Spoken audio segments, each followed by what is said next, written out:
मंत्र पाठ।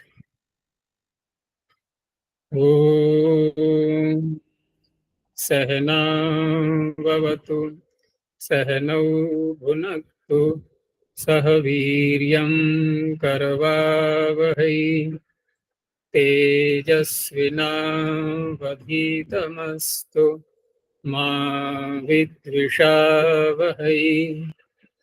ओम शांति शांति शांति।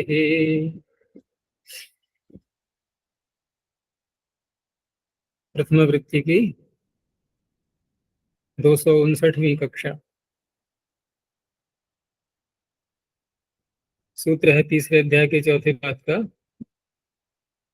61वां। पहले कोई पीछे का प्रश्न?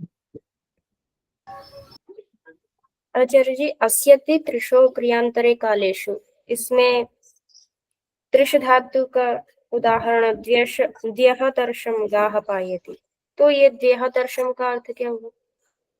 यहाँ 2 भी दिन, द्वय का अर्थ हो गया 2 दिन, और 2 दिन के अंतराल में 2 दिन के अंतराल से प्यासा करके, प्यासा रख के, और आगे फिर तीसरे दिन को पानी पिलाता है।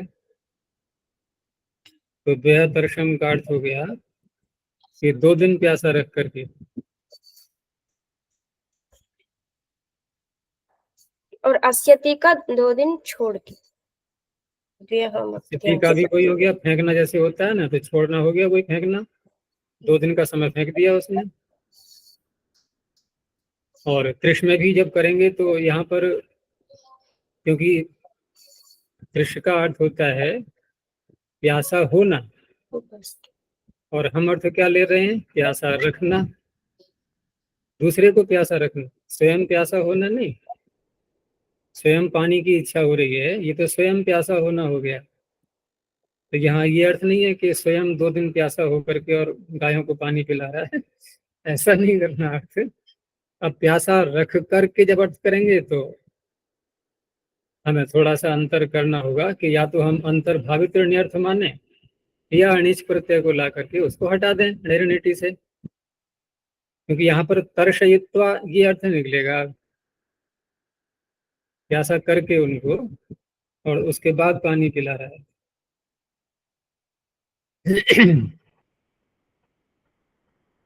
और यही है। तो आज का सूत्र है स्वांगे तस् प्रत्यये त्रिभ्योः। स्वांग अर्थ हो गया वही अपना शरीर, अपने शरीर के अंग। और पीछे भी आया था ना ये स्वांग वाला, स्वांगे ध्रुवे, ध्रुवे, स्वांगे ध्रुवे, वहां भी आया था। तो स्वांगे सप्तम एकवचनांतम तस् प्रत्यये सप्तम एकवचनांतम त्रिभ्योः षष्ठी द्विवचनांतम, पंचमी के अर्थ में। अब तस् प्रत्यय में बहुरी समास करेंगे कि तस् प्रत्ययो यस्मात्। अब ये बन जाएगा विशेषण कि जिससे तस् प्रत्यय किया गया है। तो किसका बनेगा विशेषण? प्रत्यय धातु से ही होता है, लेकिन यहाँ पर धातु से तो अलग प्रत्यय कहा ही जा रहा है। तो यहाँ जो पीछे स्वांग शब्द दिया है, जो अंग, शरीर का अंगवाचक जो भी शब्द है, उसका बनेगा ये विशेषण।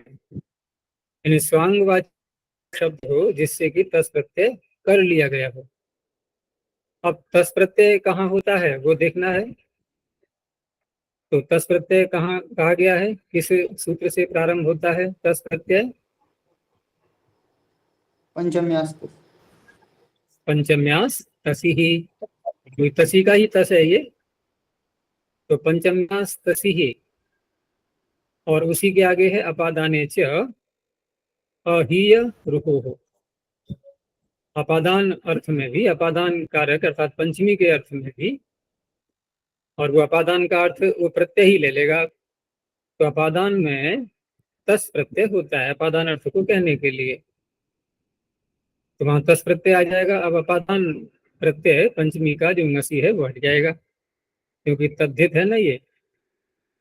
तो अपादाने चाहिए रोह से हम स्वांगवाची शब्द से पहले तसी प्रत्यय कर लेंगे। अर्थ क्या निकलेगा उसका, जो पंचमी का अर्थ होता है।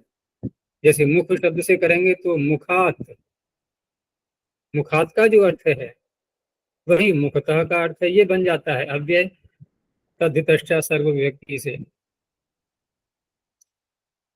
तो मुखात कृत्य यहाँ पंचमी का अर्थ होगा क्या, कि मुख से करके। तो मुख से करके का तात्पर्य मुख से सामने आकर। वाक्य का अर्थ जिस तरह से लगेगा कि मुख को सामने करके, अर्थात मुख दिखा करके अपना और चला गया, गतः। तो मुखतः कृत्य गतः।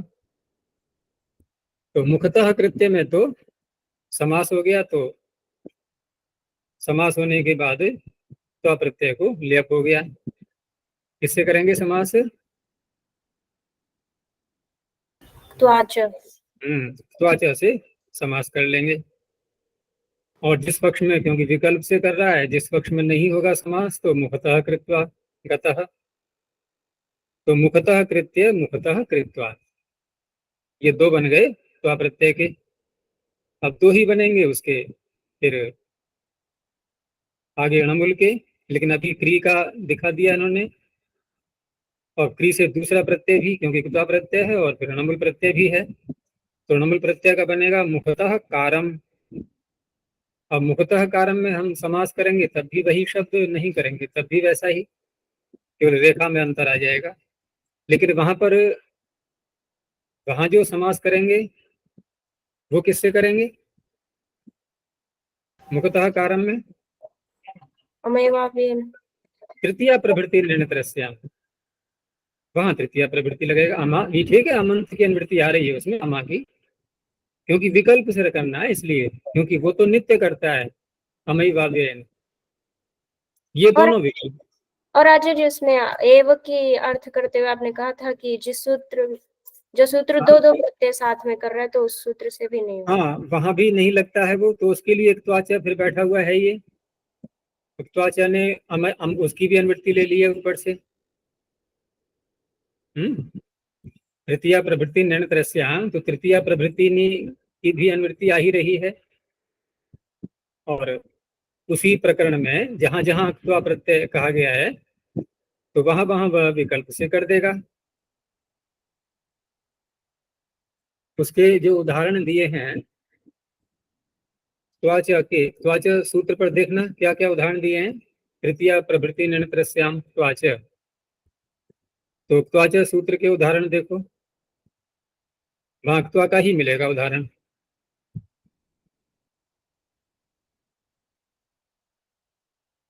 समास वाले प्रकरण में उच्चैः कृत्य उच्चैः कृत्वा त्वा। उच्चैः कृत्वा उच्चैः कृत्य उच्चैः कृत्वा। और उसके ऊपर का जो सूत्र है तृतीया उसके उदाहरण में मूलकोपदंशं भुङ्क्ते मूलकेनोपदंशं भुङ्क्ते उच्चैः कारमाचष्टे उच्चैः। हाँ, तो यहाँ पर जो है इसमें अमंत अमा की अनुवृत्ति ले रहे हैं ना, अमई वाव्ययेन, यानी कि तृतीया प्रवृत्ति वाले जो प्रकरण है उसमें जो अमंत अव्यय है उसके साथ में विकल्प करके ये समास करेगा। तृतीया प्रवृत्ति निर्णतरस्याम।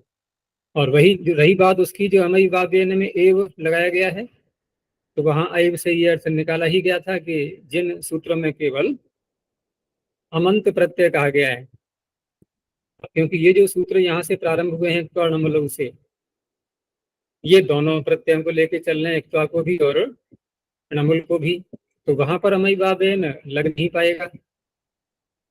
तो अब क्या करेंगे कि जो दो प्रत्यय हैं यहाँ पर, यहाँ जब जब णमुल करें तब तब तो तृतीया प्रवृत्ति निर्णतरस्याम, और जब उक्त्वा करेंगे तो उक्त्वाच। बस दोनों बैठे हुए हैं, दोनों विकल्प करने वाले हैं। हो गया। अच्छा, तृतीया प्रवृत्ति निर्णितरस्याम कहाँ तक लेंगे हम सूत्रों को?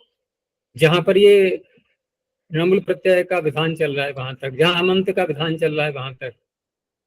तो अंतिम सूत्र जो है आगे आएगा अभी, जहां पर तुमुन प्रत्यय आएगा ना अभी, शक धृष ज्यांगला। जी, अन्वच्यानुलोम्य तक। हाँ, अन्वच्यानुलोम्य तक जाएगा ये प्रकरण।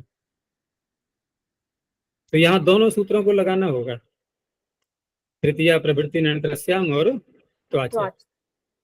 लेकिन ये दोनों सूत्र कहाँ से प्रारंभ होंगे? जहां से त्वर्णमलोग चला था। लेकिन उससे पहले और तृतीया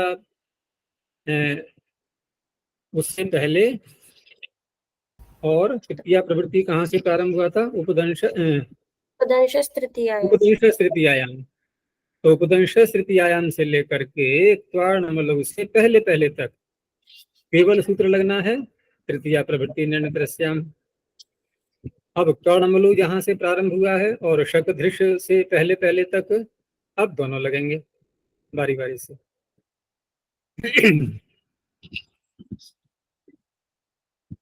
तो ये हो गया मुखतः कृत्य, मुखतः कारण। ऐसे ही दूसरा स्वांगवाची शब्द लिया पाणी। तो पाणितः, पाणितः कृत्य और पाणितः कृत्वा। तो यहाँ क्या अर्थ होगा? हाथ से करके। तो हाथ से क्या होता है? इशारा ही होता है। हाथ से इशारा करके जैसे कहीं जाते हैं तो बस बाय बाय करके बोल दिया, उठाया, हो गया संकेत कि जाना हो रहा है। तो वहां पर पाणितः कृत्य, पाणितः कृत्वा। नमुल करेंगे तो पाणितः कारम। अब भू धातु का दिया उदाहरण। तो जैसे कृत्य यानी क्री का प्रयोग किया गया है करके, और यहाँ है भू धातु तो होकर, तो होकर मुख से होकर, मुख सामने रख के, मुख से होकर, मुख से सम्मुख होकर, मुख के द्वारा मुख से सम्मुख होकर चला गया। लेकिन अपादान यहाँ भी माना जाएगा, मुख से एक संकेत देकर, ठीक है ना, सामने आया, मुख दिखाया और चला गया। तो मुखतो भूय, और समास नहीं होगा तो मुखतो भूत्वा, और नमुल करेंगे तो मुखतो भावम। ऐसे ही पाणितो भूय, पाणितो भूत्वा, पाणितो भावम। हाथ से होकर चला गया, यानी कि हाथ का, हाथ से एक संकेत देकर चला गया, संकेत करके।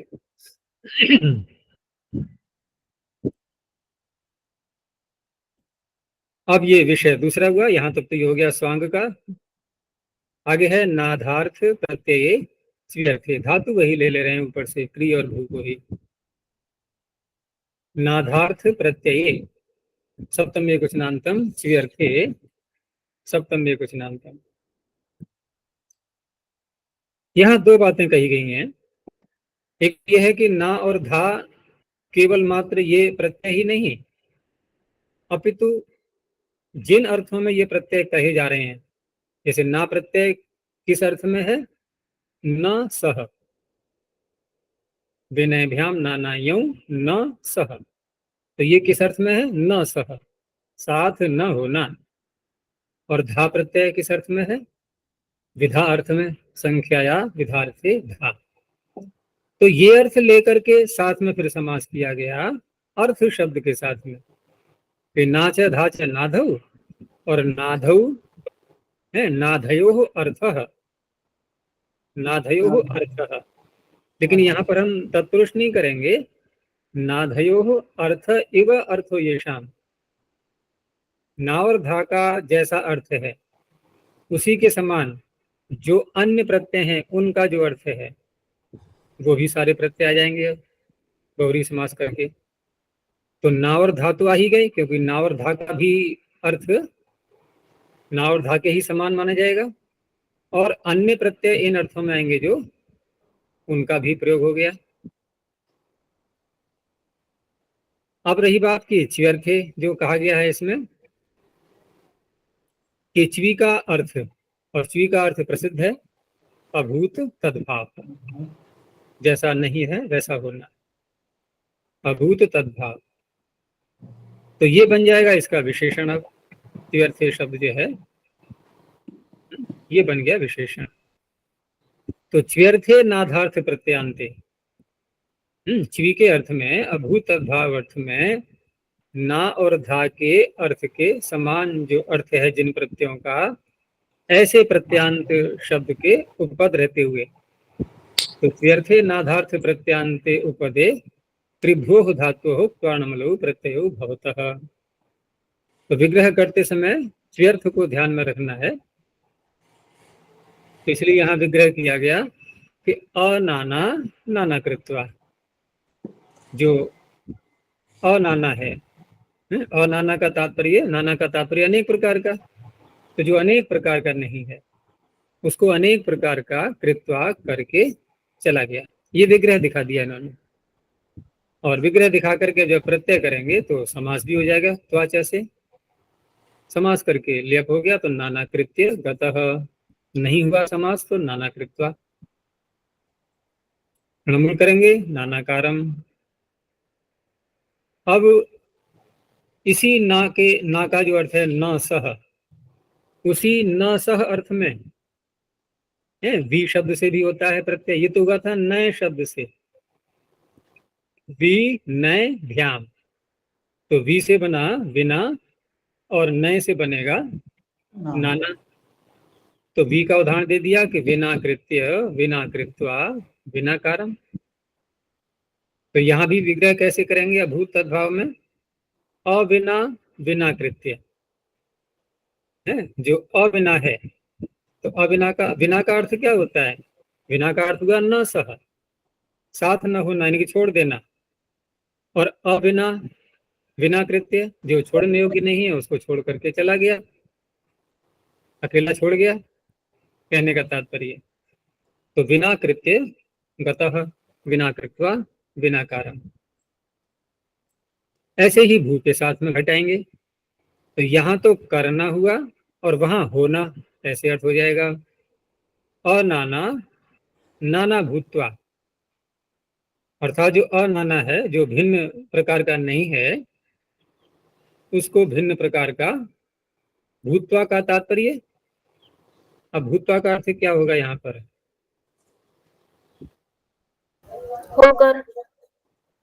लेकिन यहाँ गतः शब्द का अप्रयोग है जो किया गया है, ये कैसे घटाएंगे इसको, क्योंकि यहाँ पर हमें वो भी देखना है कि समान कर्तृक गम धातु का जो करता है वही भू धातु का भी होना चाहिए, दोनों का।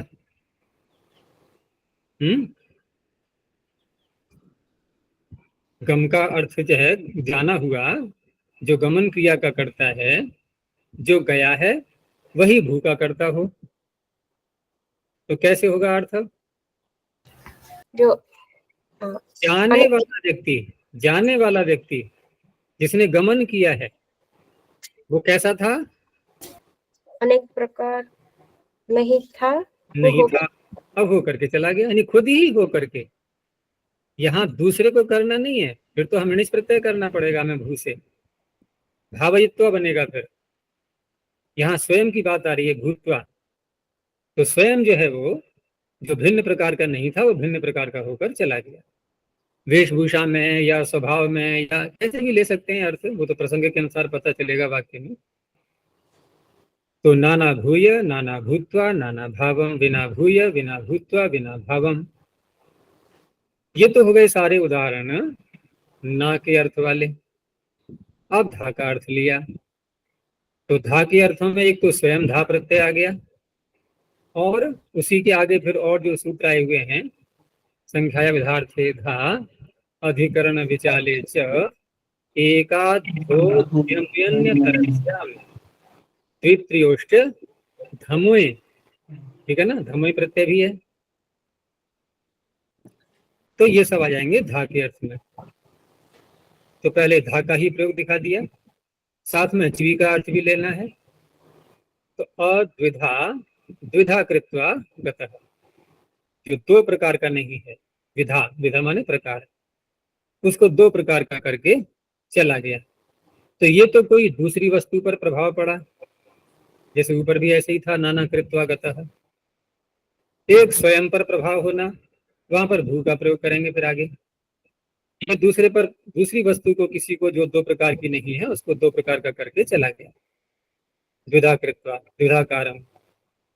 धमय प्रत्यय भी द्वि से द्वित्रियोश्च धमय, तो द्वैधम कृत्य यानी अद्वैधम द्वैधम कृत्वा गतः, तो द्वैधम कृत्य द्वैधम कृत्वा द्वैधम कारम।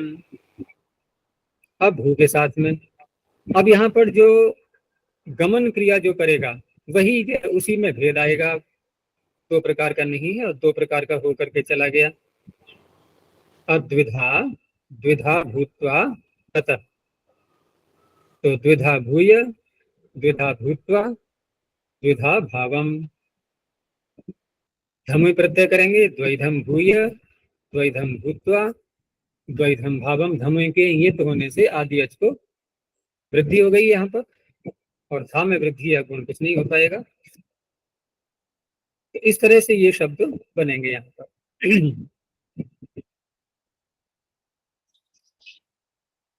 आचार्य यहाँ सर्वत्र जो अणमुल किए थे वो तृतीया प्रभृति अन्यत्रस्याम से किए थे, तो दूसरा पक्ष भी वैसे ही बनेगा, इसलिए इन्होंने नहीं दिया। हाँ, इसलिए नहीं दिखाया है उन्होंने, क्योंकि वहां समास करके अंतर तो आता नहीं, कोई रेखा का ही अंतर आएगा बस। तो रेखा के अंतर को ज्यादा महत्व नहीं दिया करते हैं, क्योंकि बहुत से लोग लिखते समय रेखाओं पर, वैसे प्राचीन काल में तो जो हस्तलेख मिलते हैं देखा होगा वहां रेखाएं कभी टूटती ही नहीं है। पूरी पंक्ति में एक ही रेखा में सारे शब्द बोल दिए जाएंगे। अब वो संपादन करने वाले फिर अलग अलग विराम लगाना, अल्प विराम लगाना, रेखा तोड़ना, ये सारे कार्य बाद में संपादक लोग करते थे। इसलिए रेखा का महत्व न होकर के फिर क्या बोल देते हैं कि ऐक पद्यम ऐक स्वरियम से। तो स्वर में अंतर जो आता है वो फिर आजकल प्रचलन न होने के कारण से वो ज्यादा प्रकाश में नहीं आ पाता कि स्वर में क्या अंतर आया, और रेखा के अंतर को महत्व देते नहीं।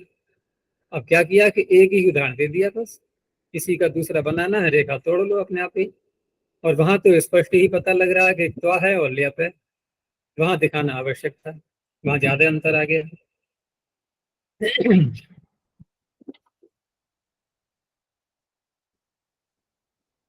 आगे तूष्णीमि भुवः, तूष्णीमि सप्तमे गुस्नान्तम भुवः पंचमे गुस्नान्तम। तूष्णीम शब्द प्रसिद्ध है,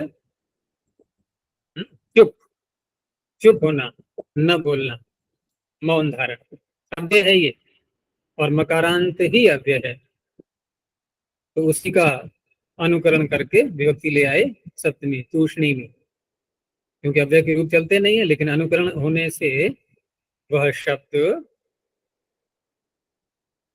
अच्छा, अनुकरण से क्या समझते हो तुम लोग? अनुकरण क्या होता है?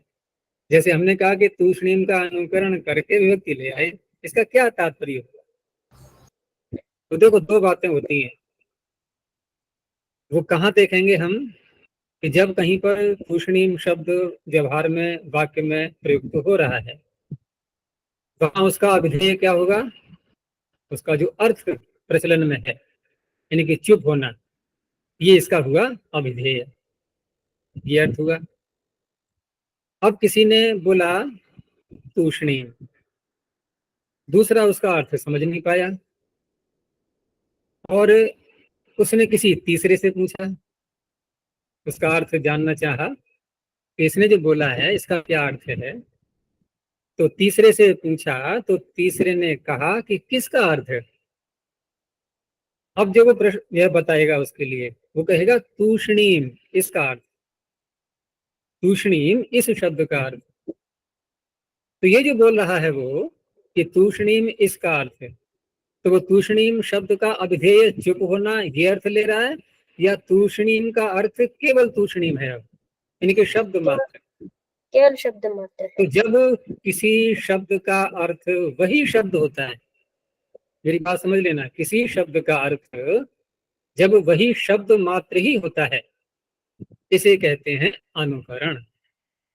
जैसे उदाहरण दिया था मैंने एक बार कि कुमारी ने अशक्ति अनुकरण, सामर्थ्य न होने के कारण से बच्ची ने तोतली भाषा में ऋतक शब्द को लृतक बोल दिया। अब दूसरे ने उसका अनुकरण किया, दूसरा किसी तीसरे को बता रहा है कि कुमारी ने लृतक ऐसा कहा, ठीक है ना। अब कुमारी ने लृतक संस्कृत में बोलेंगे तो कुमारी लृतक इति आह। अब यहाँ पर विवेचना करो कि यदि हम ये माने कि ये नृतक शब्द साधु है, तो हम व्याकरण के सूत्र लगा करके यहाँ पर संधि करेंगे, क्योंकि लिरी आ रहा है अच में, अयुण री कोई अणसी लगना चाहिए, कुमारी में री को जो ई है उसको यकार होना चाहिए। लेकिन व्याकरण के सूत्र कहाँ लगते हैं? साधु शब्दों में। असाधु बनाने के लिए तो व्याकरण बनाया नहीं पाणिनि ने। तो वहां पर पूछा जाएगा कि आपने यहाँ पर जो संधि की है, ये संधि कैसे कर दी आपने? कुमार्य लृतक इत्याह, ये कैसे बोल दिया? अब वो क्या उत्तर देगा? क्योंकि शंका करने वाला, जो आक्षेप करने वाला है, वो ये कह रहा है कि नृतक का तो कुछ अर्थ होता ही नहीं, और आपने असाधु शब्द बोल करके और व्याकरण के सूत्र से यहाँ संधि कर दी, असाधु में सूत्र कैसे लग जाएंगे? अब वो क्या उत्तर देगा? ये असाधु नहीं है। क्यों नहीं है? क्योंकि यहाँ नृतक का अभिधेय शब्द से अतिरिक्त और कुछ भी नहीं है। नृतक का अर्थ केवल नृतक है, और शब्द का अर्थ जब शब्द होता है तो शब्द बन गया सार्थक, यानी कि साधु। अच्छा, एक चीज और ले लो, एक मोटा उदाहरण। किसी ने अशुद्ध बोला और हमने क्या कहा कि अयम असाधुम शब्दम वदति, ये असाधु शब्द को बोल रहा है। और असाधु, असाधु में हम कौन सी व्यक्ति ला रहे हैं? द्वितीय का एक वचन। तो असाधु शब्द यहाँ पर साधु है या असाधु है? साधु। तो ये तो बड़ी विचित्र बात हो गई, हम बोल रहे हैं साधु और शब्द है शब्द है साधु तो यहाँ वक्ता का तात्पर्य है कि असाधु शब्द साधु है का अर्थ है शुद्ध है। अब शुद्ध कैसे हो जाएगा? असाधु का अर्थ गंदा होता है, खराब होता है। असाधु का अर्थ शुद्ध कैसे हो जाएगा? तो असाधु का अर्थ शुद्ध है, असाधु का असाधु शब्द अर्थ है यहाँ पर। असाधु का अर्थ यहाँ पर है असाधु शब्द, अ स आ की मात्रा, धकार उकार, ये है इसका अर्थ यहाँ पर। अनुकरण, इसी को बोलते हैं अनुकरण। तो पाणिनि ने जहां पर भी ऐसे जो अव्ययों में विभक्तियां लगाई हैं सारी, बहुत जगह मिलेगा, तो यहाँ तात्पर्य होता है अनुकरण मात्र। ऐसे ही बात चल रही थी कल भी, वही त्रियची के, तो वहां भी यही बात थी। नहीं तो त्रियची बनता ही नहीं, तिरष्टि बनता फिर तो सप्तमी के एक वचन में। तिरष्टि तिरष्टि हो तिरष्ट्याम हो गया, तिरष्टि तिरष्ट्यो हो तिर्यक्षु, तो तिरष्टि बनना चाहिए था तो इस तरह से होता है। तो तूष्णीमी है, तूष्णीम शब्द उपपदे भू धातु कर्णमलो प्रत्यय होता है। तो जैसे मैंने कहा था अभी कि यहाँ तूष्णीम को यदि हम चुप होना अर्थ ले लें शब्द में, सूत्र में, तो वहां पर फिर ये अव्यय माना जाएगा। उस अवस्था में अव्यय मानेंगे तो ये नी जो प्रत्यय लाएंगे हम, सप्तमी का अव्यय विलोप हो जाएगा, तो सूत्र बनेगा ही नहीं। इसलिए शब्दानुकरण बोलते हैं इसको। तो तूष्णीम शब्द उपपद रहते हुए भू धातु से ये द्वारणमूल प्रत्यय कर रहा है। प्राप्त नहीं था किसी से। प्राप्त का तात्पर्य यहाँ पर यदि हम उसको लेते हैं समान कर्तृक पूर्व काले, वो तो एक सामान्य सूत्र है ही, तो वहां तो हम कह सकते हैं कि बन जाएगा। लेकिन फिर वही बात है कि वहां जो समास होता है उस सूत्र के द्वारा प्रत्यय करने पर वो नित्य समास होता है। यहाँ हमें विकल्प से समास करना, ये बात सारे प्रकरण में समझ लेना इसी। तो तूष्णीम भूय तूष्णीम भूत्वा, अब वहां तूष्णीम भूत्वा नहीं बन सकता था, उससे करेंगे तो समान कर्तृक पूर्व काले से, यहाँ बन गया। ऐसे ही तूष्णीम भावम, ये णमुल का हो गया। फिर णमुल का भी दिखाना था, इसलिए भी ये प्रकरण प्रारंभ किया गया है सारा आचार्य जी, शब्दानुकरण करने के बाद जब हम विभक्ति लाते हैं तो उसका लिंग शब्द सार्थक है ना, वो अव्यय नहीं है। क्योंकि शब्द का अर्थ जब शब्द होता है तो उसको अव्यय किसी ने कहा ही नहीं है कहीं पर भी। वो किसी चादिगण में मिलेगा ही ना कहीं पर, या स्वरादिगण में कि स्वरादि निपातम अव्ययम, कि स्वरादिगण में ढूंढते रहे हम किसको, कि ऐसा शब्द जिसका अर्थ केवल शब्द है। ये तो कोई बात ही नहीं बनी मतलब आचार्य अनुकरण करने के बाद उसका लिंग निर्धारण आदि कैसे, नपुंसक लिंग में ही?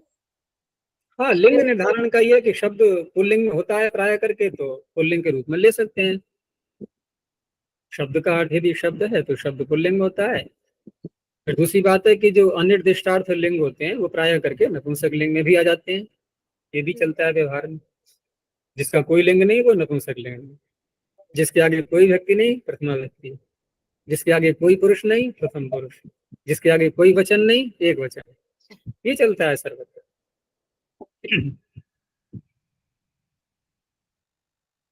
आगे अब आप देखो, अगला सूत्र वैसा ही है जैसे तिर्यच वर्ग था, अनवच्यानुलोम्य। वहां तिर्यची, यहाँ अनवची, बिल्कुल जो कहते हैं वैसा ही है। वहां तिरी यानी तिरस पूर्व में था, यहाँ अनु पूर्व में है। संरचना वैसे ही होगी, अंशु धातु से क्विन प्रत्यय करके।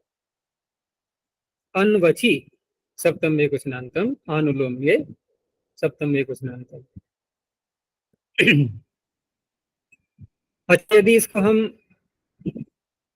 जैसे तिर्यच अपवर्गे में तिर्यची का मैंने कहा था कि तिरष्टि बनना चाहिए, यहाँ क्या बनेगा अगर हम इसका रूप चलाएं तो?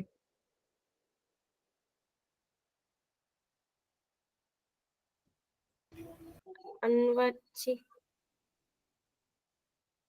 प्रथमा व्यक्ति के रूप बोल के देख लो, उससे पता लग जाएगा। या प्रथमा के छोड़ो, कहीं पर जहां भ संज्ञा होती है वहां देखो, द्वितीय का बहुवचन क्या बनेगा? देखो, द्वितीय का द्वितीय का बहुवचन वहीं से तो भ संज्ञा प्रारंभ होती है। देखो, अनवंग, अनवंचौ, अनवंचः, अनवंचम, अनवंचौ। अब बोलो अनवच, आगे। अनवच, अनुचः, अनुचः। अनुच। क्यों? प्रश्न उठा क्यों? एक तो अनु है, उधर अच का भ संज्ञा हो गई, श से आगे, च से आकार तो गया, चकार रह गया केवल।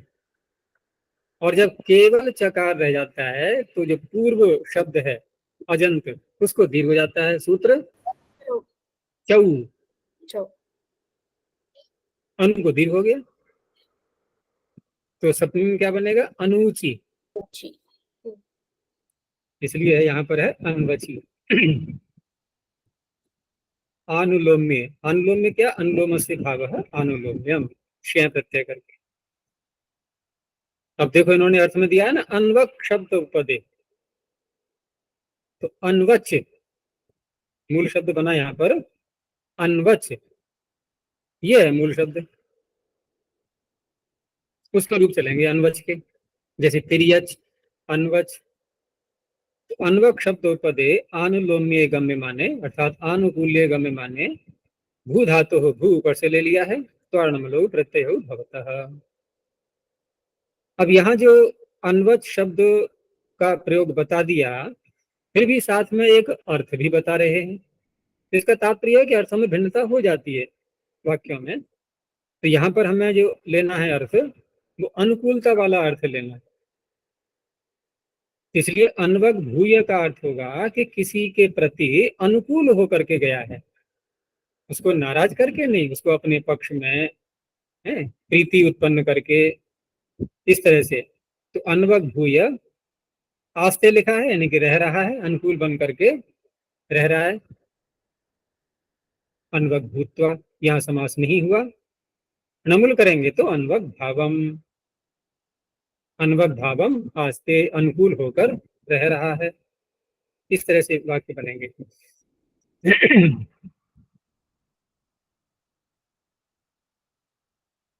अब जहां से हमने णमुल प्रत्यय प्रारंभ किया था, कौन सा था वो पहला सूत्र जहां से णमुल चला था?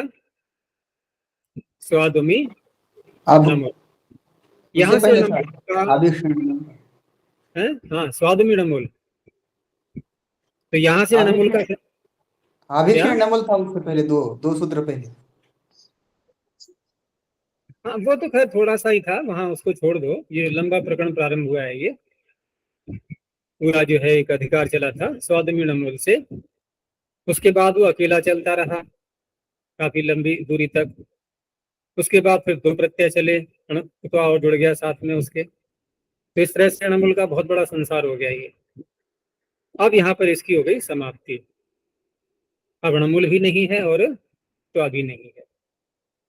इसलिए अब जो सूत्र थे तृतीया प्रवृत्ति निर्णय प्रस्याम और त्वाच, इन दोनों का भी कार्य क्षेत्र समाप्त हो गया, इनका भी अब कोई कार्य नहीं है।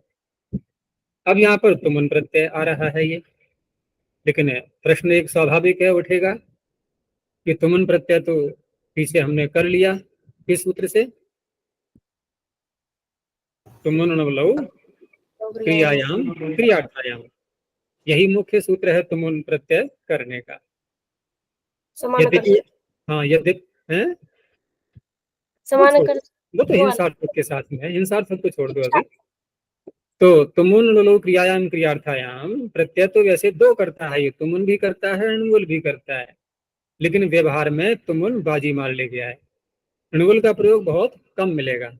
क्रियार्थ क्रिया के अर्थ बोल रहा हूँ मैं, क्रियार्थ क्रिया ये जो अर्थ निकलता है ना, इस अर्थ में अणुवल जो प्रत्यय होता है अधिकांश में प्रायः वो किस अर्थ में होता है? अणुवल त्रिचौ, वो कर्ता में होता है।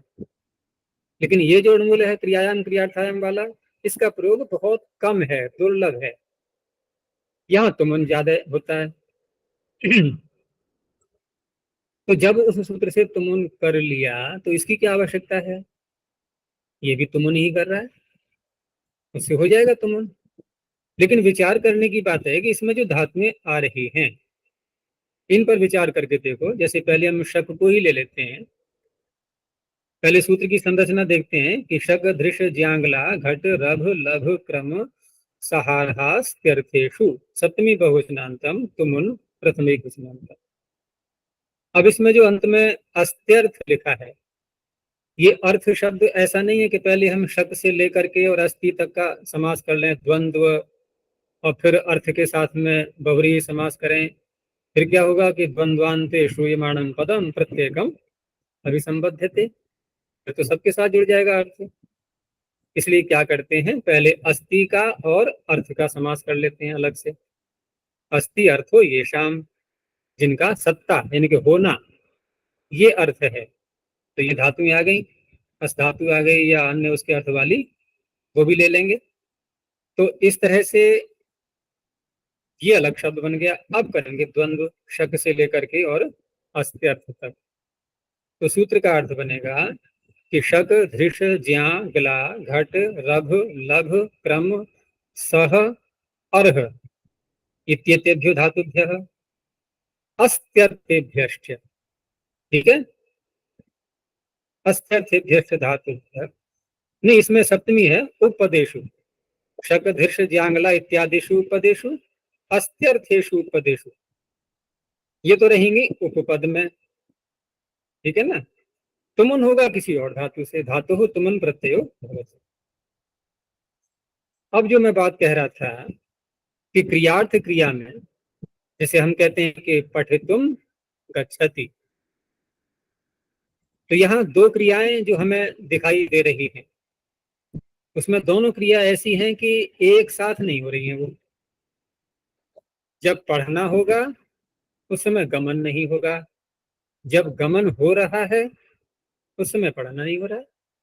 तो क्रियार्थ क्रिया हो गई, एक क्रिया दूसरी क्रिया के लिए समर्पित है वहां, इनकी पहली क्रिया के बिना दूसरी क्रिया नहीं हो पाएगी। क्या यहाँ ऐसा लग रहा है? जैसे शक को ही ले लें, शक का अर्थ क्या है? एक सामर्थ्य होना, शक्ति होना, तो समर्थ होना, सकना, और शक्नोति भोक्तुम, अयम देवदत्तः भोक्तुम शक्नोति। तो क्या यहाँ ऐसा है कि पहले पहले पहले भोजन करेगा ये? नहीं, वहां क्या है? पठितुम नहीं, वहां घटाओ पठितुम गच्छति, पहले क्या हो रहा है? गमन। गमन। तो यहाँ पर शक्नोति ये पहले होगा ना, भोक्तुम बाद में होगा। अयम देवदत्तः भोक्तुम शक्नोति, यह देवदत्त खा सकता है, ठीक है ना। तो पहले तो वो अपने को समर्थ बनाए, उसके बाद फिर खाना शुरू करे। क्या ये भाव है वक्ता का? अभी तो ये खा सकता है कहता, तो ये भूख भी है, पचाने की सामर्थ्य भी है, चबाने के लिए दांत भी है, रुचि भी है, ये सारी बातें जब देखी गई तब कहा गया कि भोक्तुम शक्नोति, ये खा सकता है। अब कोई बीमार है, नहीं खा सकता। तो ये यहाँ पर क्रियार्थ क्रिया अर्थ नहीं है, इसलिए इस सूत्र को पाणिनि ने पढ़ा है अलग से। अब कोई बहुत गहराई में जाएगा, विचार करेगा, तो वो तो ये बात है कि अगर अधिक गहराई में जाओगे तो ये सारा व्याकरण ही हट जाएगा, आवश्यकता ही नहीं है फिर इसकी। सीधा हम परमात्मा से ही संपर्क स्थापित करके और गूगल मीट पे उनसे बात करके और समझ लेंगे सीधा, है ना। तो ऐसा होता नहीं है, हमें व्यवहारिक व्यावहारिक दृष्टि से थोड़ा उसी रूप में अर्थ करना होता है सूत्रों का। तो शक्नोति भोक्तुम, ऐसे ही प्रत्येक धातु के साथ में यहाँ पर देख सकते हैं कि क्रियार्थ क्रिया वाला जो एक भाव होता है वैसा यहाँ स्पष्ट नहीं दिखाई देगा बिल्कुल। दूसरा है धृष धातु। तो धृष का अर्थ क्या होता है? ये दृश्य प्रसहने प्रसहने हैं? धृष का अर्थ, प्रसहने। हाँ तो धृष का जो अर्थ होता है ना, तो ये भी उसमें एक उसकी योग्यता ही कही जाती है, ठीक है ना। धृष का अर्थ वहां भी लेते हैं हम, जैसे ये कहते हैं ना, ये व्यक्ति बहुत धृष्ट है, तो दुष्ट व्यक्ति को भी कह देते हैं धृष्ट। तो यहाँ देखो पहले धृष धातु कहाँ कहाँ आई हुई है। तो धृष धातु जो है, एक तो आकारांत है ये धृषा तो तुम बोले थे ना, हाँ तुम अनमोल जो बोल रहे थे ना, वो ये धृषा हो गई वहां पर। नहीं, वो चरादिगण का है, धृष प्रसहन। हाँ नहीं, प्रागल्भ्य दुष्टता वाला जो अर्थ होता है, प्रागल्भ्य जो है ना, प्रागल्भ्य दुष्टता को बोलते हैं एक प्रकार से, ये धृषा प्रागल्भ्य, और वही स्वादिगण में आई हुई है जो यहाँ पर उन्होंने विग्रह किया है ना। यहाँ विग्रह क्या किया है? धृष्णोति, तो स्वादिगण का दिखाई दे रहा है ना यहाँ पर जी। तो यहाँ प्रागल्भ्य में जो हम दुष्टता अर्थ लेते हैं व्यवहार में, उसका ये भी तात्पर्य होता है, हर जगह दुष्टता अर्थ नहीं होगा उसका, कि किसी क्रिया को करने में जो एक सामर्थ्य होती है अपनी, वो बहुत प्रबल है। प्रबल प्रबल प्रागल्भ्य है, गृह धातु से बनेगा ये प्रागल्भ्य। तो प्रबल सामर्थ्य जब होती है, शक्ति होती है, उस अर्थ में भी आता है। यहाँ वही अर्थ लेना है। और ऐसी ही तीसरी धातु जानाति पठितुम। अब देखो यहाँ भी देखो, पढ़ना जानता है, तो है लग रहा है क्रियार्थ क्रिया कि पहले जानता है फिर पढ़ता है, ऐसा नहीं है, दोनों साथ साथ है। ग्लायति गंतुम, जाने में जो है ग्लानि अनुभव कर रहा है, नहीं अच्छा लग रहा है उसको, अर्थात असमर्थ है। घटते शयितुम, और घट धातु में किसमें? चेष्टा अर्थ में आती, घट चेष्टायाम, यानी कि सो सकता है, वही तात्पर्य है। ऐसे ही आरभते लेखितुम, लिखना आरंभ कर रहा है। अब यहाँ हो जाएगा ऐसा कि पहले आरंभ करता है और फिर लिखता है। लभते खादितुम, प्राप्त करता है खाने के लिए, यानी कि जो भी मिला है उसको, भोजन उसको प्राप्त करता है। लभते खादितुम। प्रक्रमते रचयितुम, प्र लगा देते हैं तो क्रिया का प्रारंभ हो जाता है, रचना बनाना प्रारंभ कर रहा है। उत्सहते भोक्तुम, खाने में उत्साह दिखा रहा है, यानी कि प्रवृत्त हो रहा है। ऐसी अर्हति पाठयितुम, पढ़ाने में योग्य है। अस्ति के अर्थ में भी अस्ति भोक्तुम, तो अस्ति भोक्तुम का क्या अर्थ हो जाएगा? खाने के लिए है, क्या भोजन आदि। कोई पूछ रहा है या बता रहा है, दोनों में आ जाएगा, बोलने का ढंग थोड़ा बदल जाएगा। अस्ति भोक्तुम, ये प्रश्न हो गया। दूसरा क्या कहेगा? अस्ति भोक्तुम, केवल टोन बदल गई ना, है खाने के लिए। ऐसी भवति कर्तुम, कर्तुम भवति, नहीं करने के लिए कुछ कार्य है, तो भवति कर्तुम। विद्यते भोक्तुम, यहाँ भी वही बात हो गई, अस्ति भोक्तुम वाला अर्थ निकलेगा। तो ये अस्त्यर्थक धातु है। देखो क्री भी इसमें ले ली है इन्होंने, अस्ति भोक्तुम, भवति भोक्तुम। हाँ विद्यते, विद धातु भी आ गई है, विद्यते भोक्तुम। तो ये सारे जो धातुएं यहाँ पर दी हैं, तो क्रियार्थ क्रिया का अर्थ न निकलने के कारण से इस सूत्र को अलग से बनाया गया है। क्योंकि अब प्रत्ययों की समाप्ति हो रही है ना, ये देखो अंतिम प्रत्यय है, ध्यान रखना, तीसरे अध्याय का पहला प्रत्यय कौन सा है तीसरे अध्याय का? सन। सन प्रत्यय। अंतिम प्रत्यय तुमुन। कोई कहेगा बीच में आ गया है, ठीक है, आ गया तो कोई बात नहीं, अंत में भी है। तो सन से लेकर के तुमुन तक ये समाप्ति है प्रत्ययों की। अब यही तुमुन अगले सूत्र में भी जा रहा है, इसके आगे कोई प्रत्यय नहीं है फिर अब। तो अगला सूत्र दिया पर्याप्ति वचनेषु अलमर्थेषु। पर्याप्ति वचनेषु सप्तमी बहुवचनांतम, अलमर्थेषु सप्तमी बहुवचनांतम। अब यहाँ भी दो शब्द हैं तो एक बनेगा इसमें विशेषण। तो पर्याप्ति वचन का अर्थ क्या हुआ कि पर्याप्ति ही उच्यते यही ही।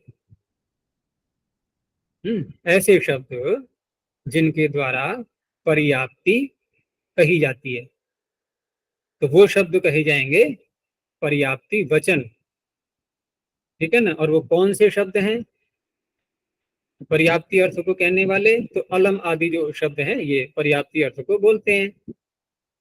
एक तो ये बात हो गई। अब अलम आदि शब्दों का प्रयोग करना है, ये तो सूत्रकार स्वयं भी कह रहे हैं, क्योंकि आगे शब्द है अलम अर्थेषु, यानी अलम अर्थः येषाम्। अब देखो दो बातें क्यों कहनी पड़ रही हैं इनको। एक तो यह है कि जिनका अलम अर्थ है ऐसे शब्द हमें चुनने हैं, लेकिन अलम के बहुत सारे अर्थ होते हैं, अलम के अनेकों अर्थ होते हैं। तो अनेकों अर्थ आ जाएंगे फिर अगर इतनी ही बात कही जाए तो, है अलम अर्थः येषाम्, जिनके अलम अर्थ हैं, बहुत से शब्द हैं ऐसे, सब गृहीत हो जाएंगे। उसमें फिर थोड़ा सीमा बांधी गई कि अलम के बहुत सारे अर्थों में से हमें पर्याप्ति अर्थ को लेना है। हो गया स्पष्ट? इसलिए पर्याप्ति वचनेषु कहा गया। अच्छा जी, जैसे अन्वच्य अनुलोम्य, इसमें अन्वच्य इसके बहुत अर्थ है लेकिन अनुलोम्य को लेना है, तो वैसे अनुकूलता, हाँ हाँ, अनुकूलता अर्थ लेना था अन्वच का। ऐसे ही यहाँ पर भी कि अलम अर्थ है जिन शब्दों का, उसमें पर्याप्त शब्द भी आ गया, समर्थ शब्द भी आ गया। ये शब्द ऐसे हैं कि जिनका अलम अर्थ है, अलम अर्थ में ये शब्द आते हैं। लेकिन अलम अर्थ में और भी शब्द आते हैं, तो और शब्द जो आते हैं वो उनका सबका पर्याप्ति अर्थ नहीं होगा। पर्याप्ति अर्थ भी हो उसमें, और ऐसे पर्याप्ति अर्थ को कहने वाले शब्द वो अलम के अर्थ में भी घट रहे हो, अलम के अर्थ में भी समाविष्ट होंगे। ये दोनों बातें देखी जाएंगी, इसलिए ये बन जाएगा अब विशेषण अलमर्थेषु। अलमर्थेषु पर्याप्ति वचनेषु उपपदेषु धातोस्तमुन प्रत्ययो भवति। अलम अर्थ वाले जो शब्द हैं, अर्थात पर्याप्ति भी जिसमें अर्थ निकल रहा हो, और पर्याप्ति का तात्पर्य होता है परिआप्ति, संपूर्णता, चारों ओर से प्राप्ति होना, तो परिपूर्णता अर्थ निकलता है इसका। ऐसे शब्दों के उपपद रहते हुए किसी भी धातु से ये तुमुन प्रत्यय करेगा। यहाँ भी यही बात है कि क्रियार्थ क्रिया वाला अर्थ नहीं घटेगा। जैसे पर्याप्तो भोक्तुम, क्या ऐसा ही अर्थ है कि पठितुम गच्छति? वैसा नहीं निकल रहा है। तो पर्याप्तो भोक्तुम का अर्थ क्या हुआ? भोक्तुम पर्याप्तः, क्या भोजन पर्याप्त है खाने के लिए? व्यक्ति समर्थ है, वह व्यक्ति। हाँ, तो भोजन थोड़ी समर्थ होगा, कोई मनुष्य खाने वाला। भोक्तुम पर्याप्तः, समर्थ है वो। पर्याप्तो भोक्तुम, समर्थो भोक्तुम, यहाँ तो स्पष्ट ही हो गया।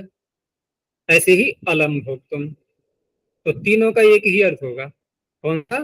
पर्याप्त, यानी कि समर्थता, सामर्थ्य अर्थ ही लेना है सर्वत्र। आचार्य जी, यहाँ अलमर्थेषु पर्याप्तिवचनेषु उपपदेषु। पर्याप्तिवचनेषु अलमर्थेषु कहेंगे तो अर्थ बदल जाएगा। मतलब यहाँ पर्याप्तिवचनेषु ये विशेषण होगा ना अलमर्थेषु का। नहीं, अलमर्थेषु विशेषण हुआ। अलम जिनका अर्थ है ऐसे शब्द उपपद में चाहिए हमें, ठीक है ना। अलम जिनका अर्थ है ऐसे शब्द, और वो शब्द कौन से होंगे, क्योंकि ये बन रहा है विशेषण। अब वो कौन से शब्द होंगे जो पर्याप्ति अर्थ को कहते हैं, पर्याप्ति अर्थ निकलता है जिनसे।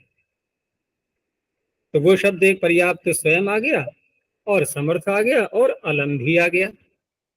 अलम तो स्वयं में आ ही जाएगा, जब अलम के अर्थ ले रहे हैं तो अलम कैसे बच जाएगा।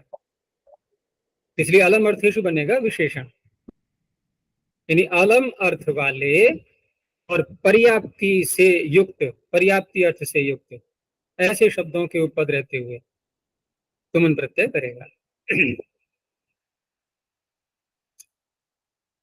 तो इस तरह से यहां तक ये सारा जो प्रत्ययों का प्रकरण है, अर्थात विधि सूत्रों का, ये तो हो गया समाप्त। अब आगे आ रहा है व्यवस्था करने के लिए जो व्यवस्थाएं की जाएंगी, कि पीछे जो प्रत्यय कहे गए हैं, तो बहुत से सूत्र तो ऐसे हैं कि जहां प्रत्यय कह दिया है और साथ में उनमें किन किन अर्थों में होगा वो भी साथ में बता दिया गया है, कि भाव में है या कर्ण में है या संप्रदान में है, अलग अलग प्रकार से उनके अर्थ बता दिए गए हैं। तो वहां तो कोई बात नहीं है, लेकिन बहुत से सूत्र ऐसे मिलेंगे, बहुत से, यानी कि प्रायः मात्रा उन्हीं की अधिक है जहां पर अर्थ बताया नहीं गया।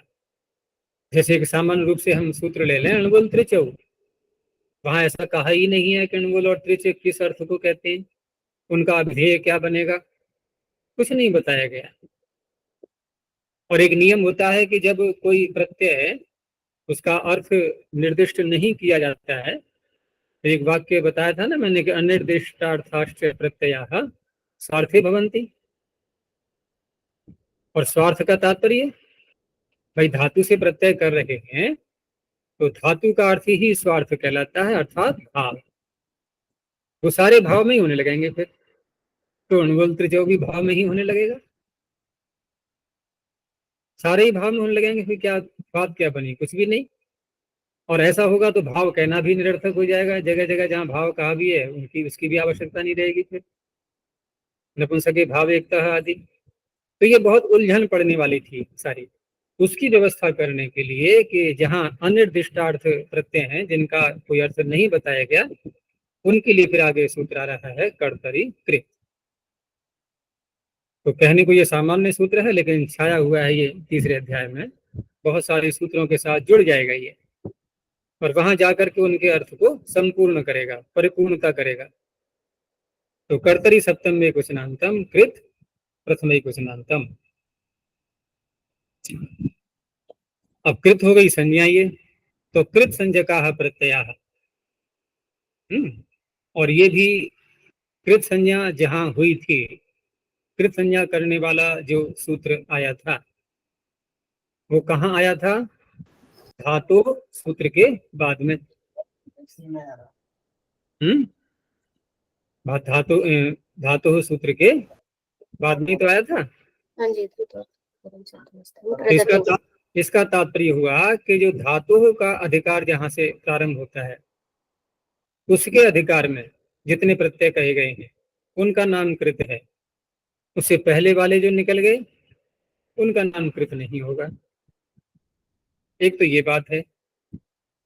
फिर आगे सूत्र वो भी आएंगे कि तिंग क्षित सार्वधातुकम और आर्ध धातुकम शेषः, ये भी तो सूत्र आएंगे। तो वहां तो तिंग सार्वधातुकम में तो स्पष्ट निर्देश कर दिया गया है, तिंग और क्षिति ही लेने हैं। तिंग कहाँ पर है, ये तो आगे आ ही रहे हैं आदेश, वो लिए जाएंगे। क्षित में संदेह हो सकता है कि क्षित क्या हम धातु के अधिकार वाले लें या पीछे के भी ले लें, तो पीछे कहीं कोई क्षित प्रत्यय है ही नहीं, तो बात ही समाप्त हो गई, तो वो भी सब धातु के अधिकार वाले ही हो गए। अब रही बात कि आर्ध धातुकम शेष, अब शेषः एक ऐसा शब्द है जो बहुत व्यापक बना देता है सूत्र को। तो शेषः ने इतना व्यापक बना दिया कि धातु के अधिकार में भी तिंग और शित से भिन्न ये भी ले लिए गए, और धातु के अधिकार से भिन्न भी ले लिए गए। अब ये पीछे तक को भागा फिर, और वहां इसने गुप्तिश के भ्यः सन से यहाँ प्रारंभ हुआ था प्रत्ययों का प्रकरण, वो प्रत्यय भी ले लिए, ये वहां तक जाएगा फिर। इस तरह से ही व्यवस्था होती है। लेकिन ये जो सूत्र है कर्तरीकृत, ये तो स्पष्ट कृत बोल ही रहा है नाम, और पता है कि कृत नाम पाणिनि ने धातु के सूत्र के बाद रखा है। अगर इनको कृत संज्ञा सन प्रत्यय आदि की भी करनी होती तो ये वहीं बोल देते पहले से ही। कृतिंग जो सूत्र आया है ये वहीं बोल देना चाहिए था प्रारंभ में, वहां नहीं बोला। इसलिए अब यहाँ पर अर्थ होगा सीधा कि अस्मिन धातु अधिकारे, ये जो शब्द इन्होंने लिया है अर्थ में, इसके लिए बता रहा था मैं कि अस्मिन धातु अधिकारे कृत संज्ञा प्रत्यय कर्तरी कार्य के भवंती। हमें अधिकार के पीछे वाले प्रत्ययों को नहीं लेना। तो इस तरह से ये बन जाएंगे। तो का ही दिया उदाहरण पहले, कर्ता कारक नंदन किसका बनेगा उदाहरण? नंदग्रह पचादिभ्यो ल्यू हाँ, ल्यू कहीं उसका मत बना लेना कि नपुंसक भाव एकता और आगे क्या है ल्युट च। वहां तो भावे कह दिया गया है, जहां नहीं कहा है कुछ भी। तो नंदीग्रही में नहीं कहा है, वहां पर नंदन बनेगा करने वाला, प्रसन्न करने वाला, ये अर्थ होगा। ऐसे ही ग्राही भी उसी का उदाहरण है, नंदी ग्रही पचादी, तीनों का एक एक ले लिया, नंदन ग्राही और पचा। तो ये दो सूत्रों के ले लिए, यहाँ दिखा दिया सैंपल के रूप में, रुवन त्रिचौ का और नंदीग्रही सूत्र का। तो ये सारे प्रत्यय कर्ता में होते हैं। अब इसमें थोड़ा सा आगे, क्योंकि जब इन्होंने सामान्य रूप से कह ही दिया कि सारे प्रत्यय कर्ता में होते हैं, और फिर आगे जो सूत्र आएगा इसके अपवाद के रूप में कहेंगे उसको कि तयोरेव कृत्यक्त फलर्था, ये आएगा, अभी आया नहीं है। और ये क्या कहेगा, ये से विपरीत बात को बोलेगा। विपरीत बात कौन सी है? इसने तो कहा कर्ता में होते हैं, लेकिन ये कहेगा कि कृत्य और फलर्थ, कर्ता तो ले ही रहा है साथ में, नहीं कर्ता तो ले नहीं रहा है, ये ले रहा है भाव और कर्म। तो भाव और कर्म जब ले रहा है ये, तो उस अवस्था में कृत्य प्रत्यांत जितने भी शब्द हैं वो सब भाव में ही तो बनेंगे, फिर भाव में और कर्म में।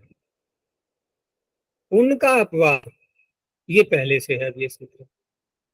तो इसको तुम्हें कैसे समझना है कि ये जो सूत्र अभी बोला हमने कर्तरीकृत, ये इसका अपवाद मत ले लेना, भव्यगेय सूत्र।